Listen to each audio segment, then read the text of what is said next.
సౌభాగ్యాన్నిచ్చే వరలక్ష్మి వ్రతం శుభ సమయం ఎప్పుడు? పూజా విధానం ఏమిటి? ప్రతి సంవత్సరం శ్రావణ మాసం పౌర్ణమి తిథి కంటే ముందు వచ్చే శుక్రవారం రోజున వరలక్ష్మి వ్రతాన్ని పాటిస్తారు. ఈ రోజు సంపదలకు దేవత అయిన లక్ష్మీదేవికి అంకితం చేయబడింది. శుక్రవారం లక్ష్మీదేవికి అంకితమైనప్పటికీ లక్ష్మీదేవిని ఆరాధించడానికి శ్రావణ మాసం శుక్రవారం చాలా ముఖ్యమైనదని నమ్మకం. అందుకే వరలక్ష్మి వ్రతానికి హిందూ మతంలో విశేష ప్రాధాన్యత ఉంది. వరలక్ష్మి వ్రతం 2024 ఎప్పుడు? వరలక్ష్మి వ్రతాన్ని పౌర్ణమి తిథికి ముందు వచ్చే శుక్రవారం రోజున ఆచరిస్తారు. ఈ ఏడాది ఆగస్టు 16, 2024 శుక్రవారం రోజున వరలక్ష్మి వ్రతాన్ని జరుపుకుంటారు.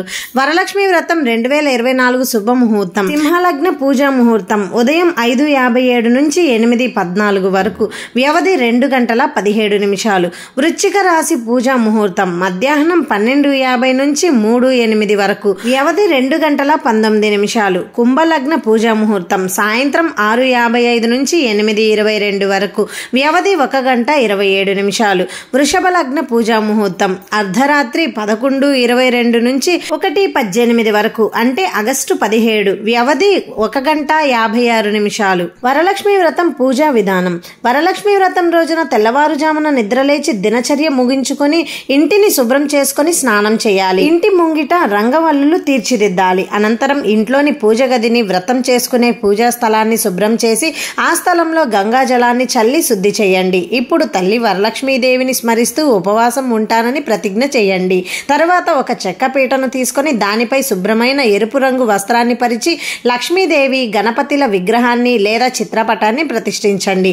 లక్ష్మీదేవి విగ్రహం దగ్గర కొంచెం బియ్యం వేసి దానిపై నీటితో నింపిన కలశాన్ని ప్రతిష్ఠించండి. దీని తర్వాత గణేశుడు, లక్ష్మీ విగ్రహాల ముందు నెయ్యితో దీపారాధన చేయండి.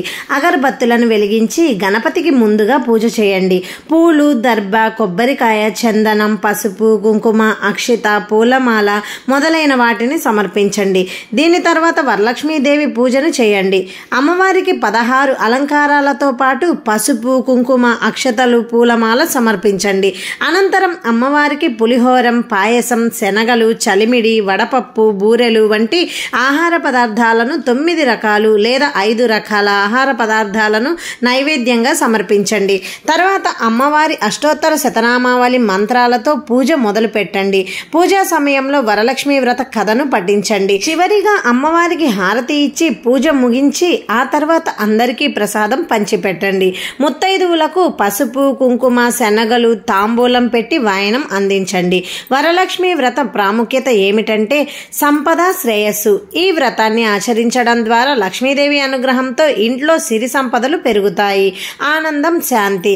ఈ వ్రతాన్ని ఆచరించడం వల్ల కుటుంబంలో ఆనందం, శాంతి నెలకొంటుందని, కుటుంబ సభ్యుల మధ్య అనురాగం పెరిగి సంతోష వాతావరణం ఉంటుందని నమ్ముతారు.